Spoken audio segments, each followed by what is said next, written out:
December 1941. Leaders in Japan believed they understood the United States. They believed Americans were soft, a nation obsessed with comfort, wealth, and entertainment. Japanese military planners thought that if America was shocked hard enough, if its Pacific Fleet was crippled, the American people would lose the will to fight. So they struck first. On the morning of December 7th, hundreds of Japanese aircraft descended on Pearl Harbor. Battleships exploded. Sailors burned in the water.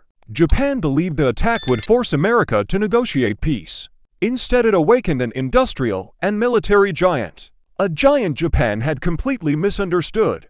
Before the war, many Japanese leaders viewed Americans through a lens of cultural arrogance. In the ideology of Imperial Japan, discipline and sacrifice define strength. Japanese soldiers were trained under the Bushido Code, a warrior philosophy emphasizing honor, obedience, and death before surrender. To Japanese officers, American society appeared weak.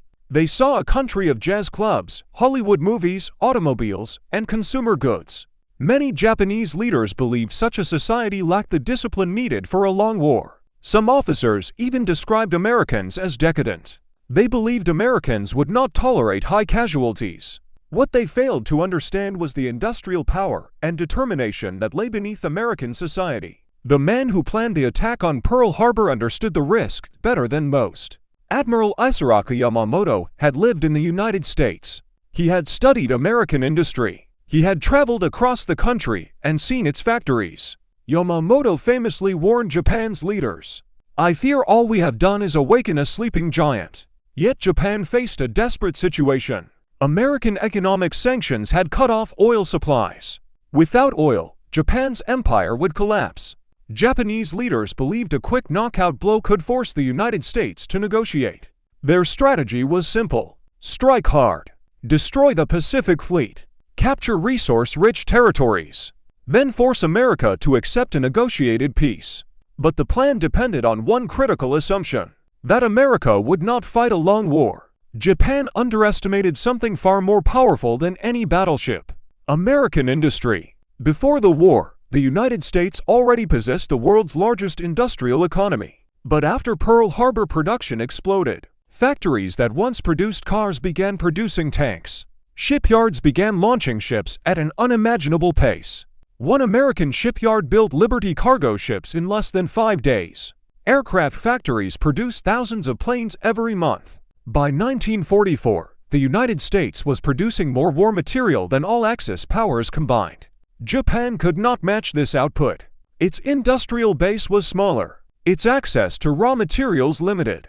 Japan had hoped for a short war. Instead, it had triggered a total industrial mobilization. Only 4 months after Pearl Harbor, Japan received a shocking surprise. In April 1942, American bombers appeared over Tokyo. 16 B-25 bombers launched from an aircraft carrier as something previously thought impossible. The raid caused limited physical damage, but psychologically, it was devastating.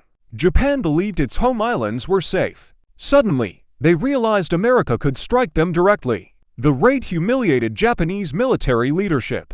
It also forced Japan into risky strategic decisions. Decisions that would soon lead to disaster. The next major shock came only 2 months later. In June 1942, Japan attempted to destroy the remaining American carriers near Midway Island.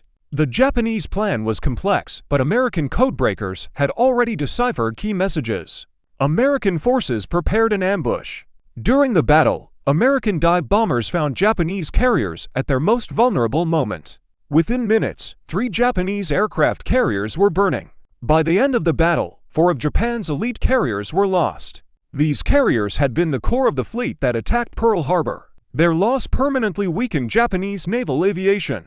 Midway shattered Japan's offensive momentum. From that moment forward, Japan was on the defensive. Another mistake Japan made was underestimating America's ability to adapt. American forces studied every battle carefully. They improved radar technology. They refined carrier tactics. They developed better aircraft. Fighters like the F-6F Hellcat and F-4U Corsair began dominating the skies.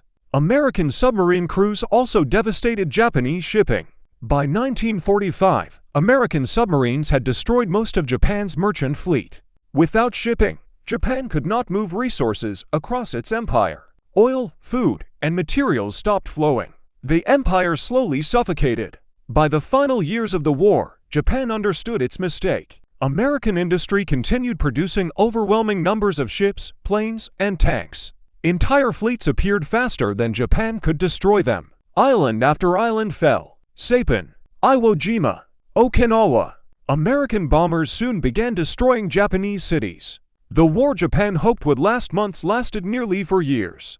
And by 1945, Japan faced total defeat. In the end, Japan's greatest mistake was not Pearl Harbor. It was misunderstanding the nation it attacked. Japanese leaders believed Americans lacked discipline. They believed Americans would not fight a long war, but instead, they awakened a country capable of mobilizing its entire economy and population. Factories became weapons. Cities became shipyards. Millions of citizens joined the war effort. Japan expected a quick victory. Instead, it started a war it could never win.